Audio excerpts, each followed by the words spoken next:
Hello, listening friends. सुनन वाले दोस्तों सलाम। We are so glad you tuned in to listen to this program. ਅਸੀਂ ਖੁਸ਼ ਹਾਂ ਕਿ ਤੁਸੀਂ ਸਾਡਾ ਪ੍ਰੋਗਰਾਮ ਸੁਣਨ ਵਾਸਤੇ ਆਪਣਾ ਰੇਡੀਓ ਔਨ ਕੀਤਾ। We have been going through a series of messages entitled The Garden versus the City. ਅਸੀਂ ਆਪਣੇ ਪੈਗਾਮਾਂ ਦੇ ਸਿਲਸਿਲੇ ਬਨਾਮ ਬਾਗ ਤੇ ਸ਼ਹਿਰ ਦੇ ਉੱਤੇ ਗੱਲਬਾਤ ਕਰ ਰਹੇ ਹਾਂ। And I want to begin today by telling you about something somebody said.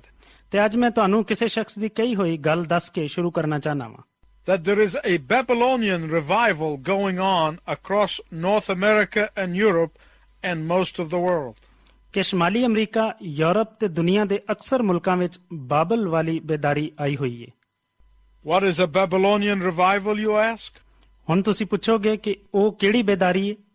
It is fortune telling. ਇਹ ਕਿਸਮਤ ਦਾ ਹਾਲ ਦੱਸਣ ਦੀ ਬੇਦਾਰੀ ਹੈ।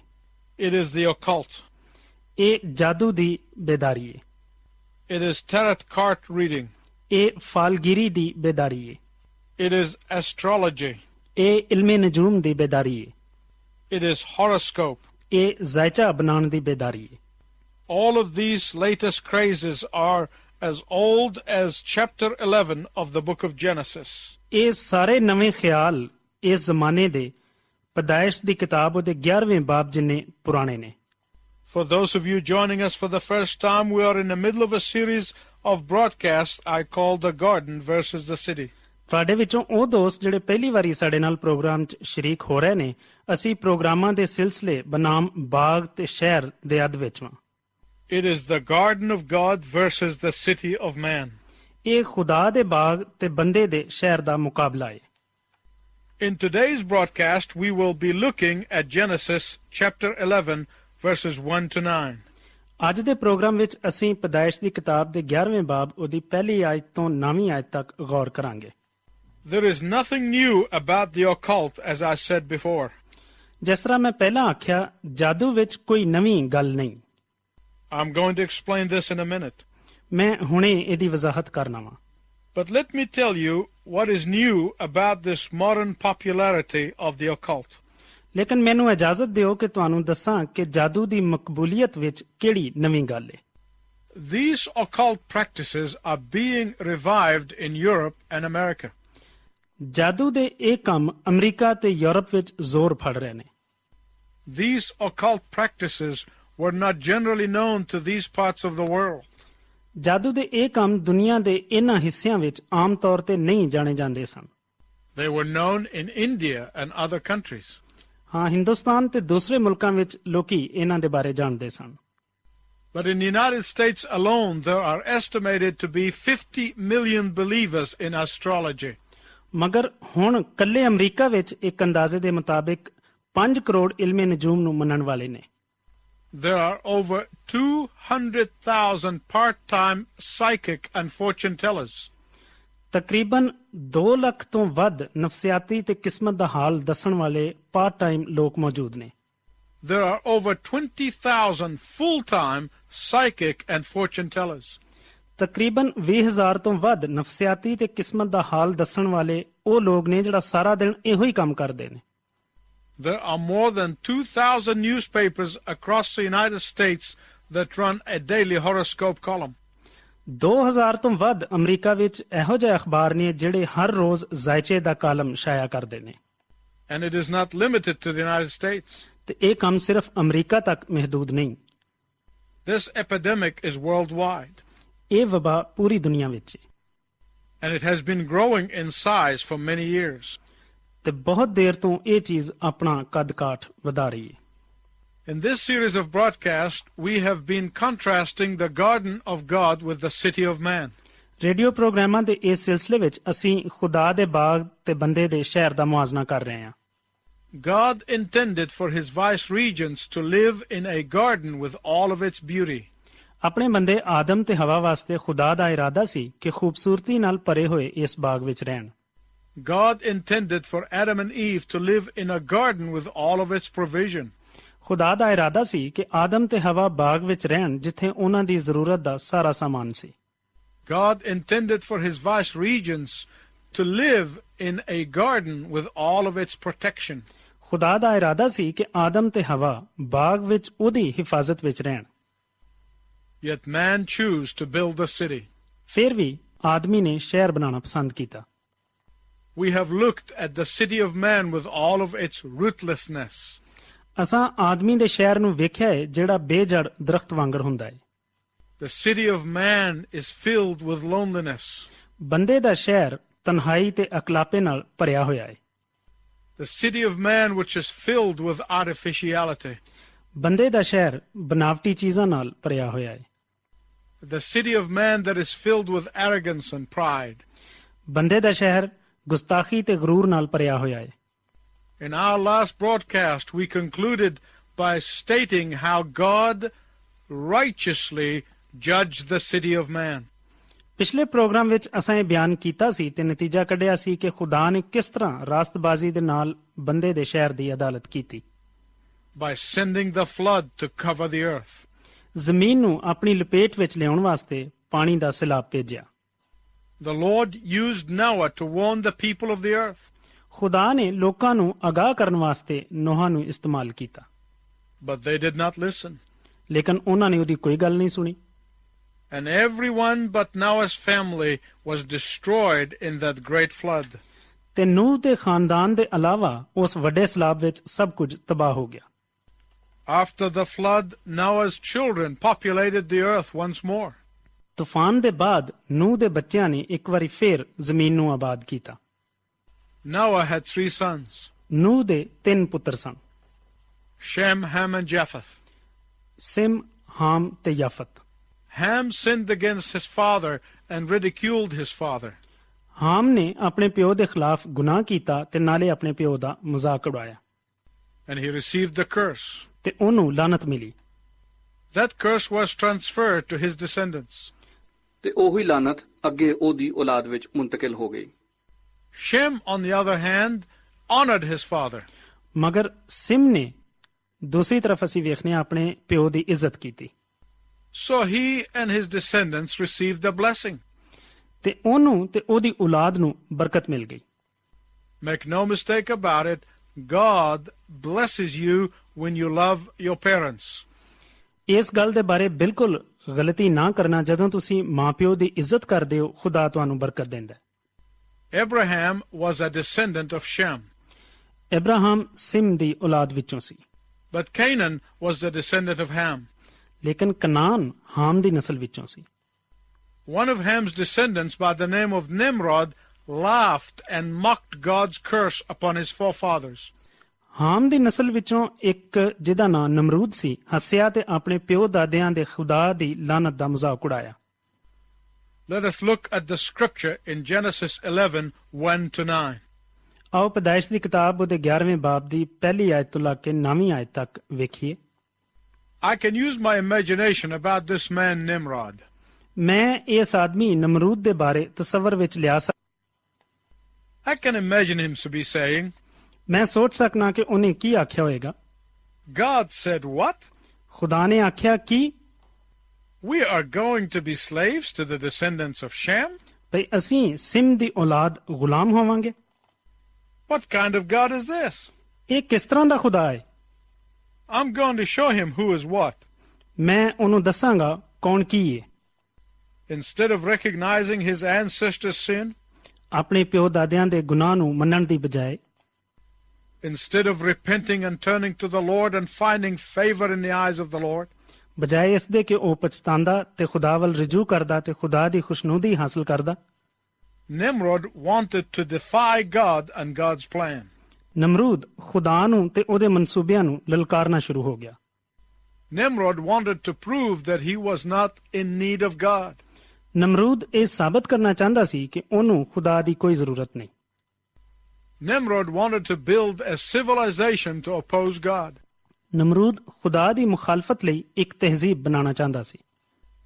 People who refuse to believe in Jesus Christ are under God's judgment.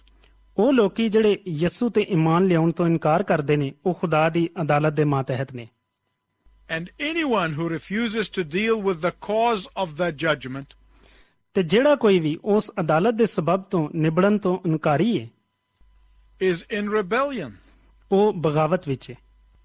There are people who are under curse who refuse to come to God for freedom from that curse. ਐਸੇ ਲੋਕੀ ਜਿਹੜੇ ਲਾਨਤ ਦੇ ਥੱਲੇ ਨੇ ਤੇ ਉਹ ਲੋਕੀ ਵੀ ਜਿਹੜੇ ਲਾਨਤ ਤੋਂ ਬਚਣ ਲਈ ਖਿਆਲ ਕਰਦੇ ਨੇ ਉਹ ਯਿਸੂ ਦਾ ਇਨਕਾਰ ਕਰਦੇ ਨੇ। Do you know why? ਤੁਸੀਂ ਜਾਣਦੇ ਹੋ ਕਿਉਂ? Because that requires their submission to God. ਵਜ੍ਹਾ ਇਹ ਵੇ ਕਿ ਖੁਦਾ ਤਾਬੇਦਾਰੀ ਮੰਗਦਾ ਹੈ। Every disease and every sickness known to mankind is the result of the original sin. ਹਰ ਬਿਮਾਰੀ ਤੇ ਮਰਜ਼ ਜਿਹਦਾ ਇਨਸਾਨੀਅਤ ਨੂੰ ਇਲਮੇ ਇਬਤਦਾਈ ਗੁਨਾਹ ਦਾ ਨਤੀਜਾ ਹੈ। Every pain and every heartache in the world is the result of the original sin. ਹਰ ਦੁੱਖ ਤੇ ਦਰਦ ਜਿਹੜਾ ਇਨਸਾਨ ਨੂੰ ਲੱਗਦਾ ਹੈ ਉਸੇ ਹੀ ਪਹਿਲੇ ਗੁਨਾਹ ਦਾ ਨਤੀਜਾ ਹੈ। Every sin and consequence of sin is the result of the fall of man. ਹਰ ਗੁਨਾਹ ਤੇ ਗੁਨਾਹ ਦਾ ਨਤੀਜਾ ਆਦਮੀ ਦੇ ਡਿੱਗਣ ਦੀ ਵਜ੍ਹਾ ਨਾਲ ਹੈ। And today, 2000 years after Christ was born, ਤੇ ਅੱਜ ਮਸੀਹ ਖੁਦਾਵੰਦ ਦੀ ਪੈਦਾਇਸ਼ ਦੇ 2000 ਸਾਲੋਂ ਬਾਅਦ, today, 2000 years after Christ's provision for salvation, ਅੱਜ ਮਸੀਹ ਦੀ ਨਿਜਾਤ ਦਾ ਬੰਦੋਬਸਤ ਕਰਨ ਦੇ 2000 ਸਾਲ ਬਾਅਦ, today, after Christ's provision of victory, ਅੱਜ ਫਤਹ ਦਾ ਬੰਦੋਬਸਤ ਕਰਨ ਤੋਂ ਬਾਅਦ, those who refuse to submit to him are defying God. ਜਿਹੜੇ ਲੋਕੀ ਖੁਦਾ ਦੀ ਤਾਬੇਦਾਰੀ ਤੋਂ ਇਨਕਾਰ ਕਰਦੇ ਨੇ ਉਹ ਖੁਦਾ ਨੂੰ ਲਲਕਾਰਦੇ ਨੇ। Look at the way we deal with the curse of sin. ਜ਼ਰਾ ਗੌਰ ਕਰੋ ਅਸੀਂ ਗੁਨਾਹ ਦੀ ਲਾਨਤ ਦੇ ਬਾਰੇ ਕੀ ਕਹਿ ਰਹੇ ਹਾਂ। If there is a new virus in the universe, ਅਗਰ ਕਾਇਨਾਤ ਵਿੱਚ ਕੋਈ ਨਵਾਂ ਵਾਇਰਸ ਹੋਵੇ, we say, oh, we can eliminate it. ਅਸੀਂ ਸੋਚਨੇ ਆ ਨਹੀਂ ਕੋਈ ਗੱਲ ਨਹੀਂ ਅਸੀਂ ਇਹਨੂੰ ਖਤਮ ਕਰ ਸਕਨੇ ਆ। If there is an incurable disease, ਅਗਰ ਕੋਈ ਨਾਕਾਬਲੇ ਇਲਾਜ ਬਿਮਾਰੀ ਹੈ, we say, oh, we will cure that. ਅਸੀਂ ਕਹਿੰਦੇ ਆ ਨਹੀਂ ਕੋਈ ਗੱਲ ਨਹੀਂ ਅਸੀਂ ਇਹਦਾ ਇਲਾਜ ਕਰਾਂਗੇ। We brag saying, give us enough money, give us enough time and technology, and we can do anything. ਸ਼ੇਖੀ ਮਾਰਦਿਆਂ ਹੋਇਆਂ ਅਸੀਂ ਕਹਿੰਦੇ ਆ ਕਿ ਅਗਰ ਮਾਕੂਲ ਰਕਮ ਹੋਵੇ, ਫੰਨੀ ਮਹਾਰਤ ਹੋਵੇ, ਮੁਨਾਸਬ ਵਕਤ ਹੋਵੇ ਤੇ ਅਸੀਂ ਕੁਝ ਵੀ ਕਰ ਸਕਨੇ ਆ। We don't need God, we have technology. ਸਾਨੂੰ ਖੁਦਾ ਦੀ ਲੋੜ ਨਹੀਂ, ਸਾਡੇ ਕੋਲ ਟੈਕਨੋਲੋਜੀ ਹੈ ਵੇ। We don't need God, we have science. ਸਾਨੂੰ ਖੁਦਾ ਦੀ ਲੋੜ ਨਹੀਂ, ਸਾਡੇ ਕੋਲ ਸਾਇੰਸ ਦਾ ਇਲਮ ਹੈ। We don't need God, we have supercomputers. ਸਾਨੂੰ ਖੁਦਾ ਦੀ ਲੋੜ ਨਹੀਂ, ਸਾਡੇ ਕੋਲ ਆਲਾ ਕਿਸਮ ਦੇ ਕੰਪਿਊਟਰ ਨੇ। We don't need God, we have our ingenuity and talents. ਸਾਨੂੰ ਖੁਦਾ ਦੀ ਲੋੜ ਨਹੀਂ, ਸਾਡੇ ਕੋਲ ਸਲਾਹੀਅਤ ਤੇ ਇਜਾਦ ਦਾ ਮਾਦਾ ਮੌਜੂਦ ਹੈ। You don't have to be a great Bible scholar to understand that God cannot be defied. ਇਹ ਗੱਲ ਸਮਝਣ ਲਈ ਤੁਹਾਨੂੰ ਬਾਈਬਲ ਦਾ ਵੱਡਾ ਆਲਮ ਹੋਣ ਦੀ ਜ਼ਰੂਰਤ ਨਹੀਂ ਕਿ ਖੁਦਾ ਨੂੰ ਲਲਕਾਰਿਆ ਨਹੀਂ ਜਾ ਸਕਦਾ। God's judgment cannot be defied. ਖੁਦਾ ਦੀ ਅਦਾਲਤ ਨੂੰ ਲਲਕਾਰਿਆ ਨਹੀਂ ਜਾ ਸਕਦਾ। God's decrees cannot be defied. ਖੁਦਾ ਦੇ ਫੈਸਲੇ ਨੂੰ ਲਲਕਾਰਿਆ ਨਹੀਂ ਜਾ ਸਕਦਾ। There is only one way to escape the curse of sin. ਲਾਨਤ ਦੇ ਗੁਨਾਹ ਤੋਂ ਬਚਣ ਦਾ ਸਿਰਫ ਇੱਕ ਹੀ ਤਰੀਕਾ ਹੈ। And that is by coming to the only one who took the curse upon himself. ਤੇ ਉਹ ਇਹ ਵੇ ਕਿ ਅਸੀਂ ਉਹਦੇ ਕੋਲ ਆ ਜਾਈਏ ਜਿਨਨੇ ਸਾਰੀ ਲਾਨਤ ਆਪਣੇ ਉੱਤੇ ਉਠਾ ਲਈ। That is why Jesus is given the name above every name. ਇਹੋ ਹੀ ਵਜ੍ਹਾ ਹੈ ਕਿ ਯਿਸੂ ਨੂੰ ਸਾਰਿਆਂ ਨਾਵਾਂ ਤੋਂ ਜ਼ਿਆਦਾ ਅਫਜ਼ਲ ਨਾਂ ਦਿੱਤਾ ਗਿਆ। And that is why at the name of Jesus every knee shall bow and every tongue will confess that he is Lord. ਇਹੋ ਹੀ ਵਜ੍ਹਾ ਹੈ ਕਿ ਯਿਸੂ ਦੇ ਨਾਂ ਤੇ ਹਰ ਇੱਕ ਘੁਟਨਾ ਝੁਕੇਗਾ ਤੇ ਹਰ ਜ਼ੁਬਾਨ ਇਕਰਾਰ ਕਰੇਗੀ ਕਿ ਉਹ ਹੀ ਖੁਦਾ ਹੈ। Why? ਭਲਾ ਕਿਉਂ? Because he took a curse upon himself that did not belong to him. ਕਿਉਂ ਜੋ ਉਹਨੇ ਉਹ ਜੁਵਾ ਜਿਹੜਾ ਉਹਦਾ ਨਹੀਂ ਸੀ, ਉਹ ਲਾਨਤ ਜਿਹੜੀ ਉਹਦੀ ਨਹੀਂ ਸੀ ਆਪਣੇ ਉੱਤੇ ਲੈ ਲਈ। It was your curse and it was my curse that he took upon himself. ਉਹਨੇ ਮੇਰੀ ਤੇ ਤੁਹਾਡੀ ਲਾਨਤ ਆਪਣੇ ਉੱਤੇ ਲੈ ਲਈ। Now let's go back to Nimrod. ਆਓ ਹੁਣ ਫੇਰ ਵਾਪਸ ਨਮਰੂਦ ਦੀ ਕਹਾਣੀ ਵੱਲ ਚਲੀਏ। Nimrod wanted to build a civilization. ਨਮਰੂਦ ਇੱਕ ਤਹਿਜ਼ੀਬ ਬਣਾਉਣਾ ਚਾਹੁੰਦਾ ਸੀ। Nimrod wanted to make God obsolete. ਨਮਰੂਦ ਖੁਦਾ ਨੂੰ ਐਸੀ ਸ਼ਖਸੀਅਤ ਬਣਾਉਣਾ ਚਾਹੁੰਦਾ ਸੀ ਜਿਹਦਾ ਰਿਵਾਜ ਖਤਮ ਹੋ ਗਿਆ ਹੋਵੇ। Ultimately, Nimrod wanted his civilization to oppose God. ਆਖਰਕਾਰ ਨਮਰੂਦ ਆਪਣੀ ਤਹਿਜ਼ੀਬ ਦੇ ਜ਼ਰੀਏ ਖੁਦਾ ਦੀ ਮੁਖਾਲਫਤ ਕਰਨਾ ਚਾਹੁੰਦਾ ਸੀ। That civilization we call Babylon or the Tower of Babel. ਉਸੇ ਹੀ ਤਹਿਜ਼ੀਬ ਨੂੰ ਅੱਜ ਅਸੀਂ ਬਾਬਲ ਦਾ ਬੁਰਜ ਜਾਂ ਬਾਬਲ ਕਹਿੰਦੇ ਹਾਂ। Today, I want to tell you why Babylon has always occupied a significant place in the Bible. ਤੁਹਾਨੂੰ ਅੱਜ ਮੈਂ ਇਹ ਦੱਸਣਾ ਚਾਹਨਾ ਵਾਂ ਕਿ ਬਾਬਲ ਨੂੰ ਕਲਾਮੇ ਪਾਕ ਵਿੱਚ ਕਿਉਂ ਇੰਨੀ ਸ਼ੋਹਰਤ ਮਿਲ ਗਈ ਹੈ। From the beginning of Genesis 11 all the way to the book of Revelation, ਪੈਦਾਇਸ਼ ਦੀ ਕਿਤਾਬ ਦੇ 11ਵੇਂ ਬਾਬ ਤੋਂ ਸ਼ੁਰੂ ਕਰਕੇ ਮੁਕਾਸ਼ਫਾ ਦੀ ਕਿਤਾਬ ਤੱਕ Babylon is a symbol of living at enmity with God. ਬਾਬਲ ਖੁਦਾ ਦੇ ਨਾਲ ਮੁਖਾਲਫਤ ਦੇ ਵਿੱਚ ਰਹਿਣ ਦੀ ਇੱਕ ਅਲਾਮਤ ਹੈ। Babylon is a symbol of following false gods. ਬਾਬਲ ਇਹਨਾਂ ਦੱਸੇ ਗਏ ਝੂਠੇ ਦੇਵਤਿਆਂ ਦੀ ਅਲਾਮਤ ਹੈ। Babylon is a symbol of abomination of earthly cities. ਬਾਬਲ ਜ਼ਮੀਨੀ ਮਕਰੂਹਾਤ ਦੀ ਇੱਕ ਅਲਾਮਤ ਜਾਂ ਨਿਸ਼ਾਨ ਹੈ। How did Babylon get that dubious reputation? ਸਵਾਲ ਇਹ ਵੇ ਕਿ ਬਾਬਲ ਨੂੰ ਇਹ ਮਸ਼ਕੂਕ ਸ਼ੋਹਰਤ ਕਿਵੇਂ ਮਿਲ ਗਈ। It all began here in Genesis 11 when Nimrod and the inhabitants of Babylon said to themselves, ਇਹ ਸਭ ਕੁਝ ਪੈਦਾਇਸ਼ ਦੀ ਕਿਤਾਬ ਦੇ 11ਵੇਂ ਬਾਬ ਵਿੱਚ ਉਦੋਂ ਸ਼ੁਰੂ ਹੋਇਆ ਜਦੋਂ ਨਮਰੂਦ ਤੇ ਉਹਦੇ ਦੂਸਰੇ ਲੋਕਾਂ ਨੇ ਆਪਣੇ ਦਿਲਾਂ ਵਿੱਚ ਆਖਿਆ, Let's come and build a city with a tower to reach heaven. ਆਓ ਰਲ ਕੇ ਇੱਕ ਐਸਾ ਸ਼ਹਿਰ ਬਣਾਈਏ ਜਿਹਦਾ ਬੁਰਜ ਅਸਮਾਨਾਂ ਤੱਕ ਜਾ ਪਹੁੰਚੇ। And with this building project, the formal and well-organized opposition to God among humanity began. ਤੇ ਇਸੇ ਹੀ ਇਮਾਰਤੀ ਮਨਸੂਬੇ ਦੇ ਨਾਲ ਇਨਸਾਨ ਦੀ ਖੁਦਾ ਦੇ ਨਾਲ ਮੁਖਾਲਫਤ ਦਾ ਆਗਾਜ਼ ਹੋ ਗਿਆ। My listening friends, ਸੁਣਨ ਵਾਲੇ ਦੋਸਤੋ, there are three important things you must remember about the people of Babylon. ਤਿੰਨ ਬਹੁਤ ਜ਼ਰੂਰੀ ਗੱਲਾਂ ਨੇ ਜਿਹੜੀਆਂ ਤੁਹਾਨੂੰ ਬਾਬਲ ਦੇ ਲੋਕਾਂ ਦੇ ਬਾਰੇ ਯਾਦ ਰੱਖਣੀਆਂ ਚਾਹੀਦੀਆਂ ਨੇ। One, ਪਹਿਲੀ ਗੱਲ, they had a vision for a city without God. ਉਹਨਾਂ ਦੀ ਇੱਕ ਰੋਇਆ ਸੀ ਕਿ ਇੱਕ ਐਸਾ ਸ਼ਹਿਰ ਹੋਏ ਜਿੱਥੇ ਕੋਈ ਖੁਦਾ ਨਾ ਹੋਏ। Two, ਦੂਸਰੀ ਗੱਲ, they had a vision for stealing God's glory. ਉਹਨਾਂ ਦੀ ਰੋਇਆ ਖੁਦਾ ਦੇ ਜਲਾਲ ਨੂੰ ਚੋਰੀ ਕਰਨ ਦੀ ਸੀ। Three, ਤੀਸਰੀ ਗੱਲ, they had a vision for the religion of self-worship. ਉਹਨਾਂ ਦੀ ਰੋਇਆ ਖੁਦਪ੍ਰਸਤੀ ਦੇ ਮਜ਼ਹਬ ਦੀ ਸੀ। Let's look first at this vision for a city without God. ਆਓ ਹੁਣ ਪਹਿਲਾਂ ਬੇਖੁਦਾ ਸ਼ਹਿਰ ਦੀ ਰੋਇਆ ਨੂੰ ਵੇਖੀਏ। Nimrod wanted to build a great empire with a religious system. ਨਮਰੂਦ ਇੱਕ ਮਜ਼ਹਬੀ ਨਿਜ਼ਾਮ ਵਾਲੀ ਵੱਡੀ ਸਾਰੀ ਸਲਤਨਤ ਬਣਾਉਣਾ ਚਾਹੁੰਦਾ ਸੀ। That is, he wanted a system in opposition to God of heaven and earth.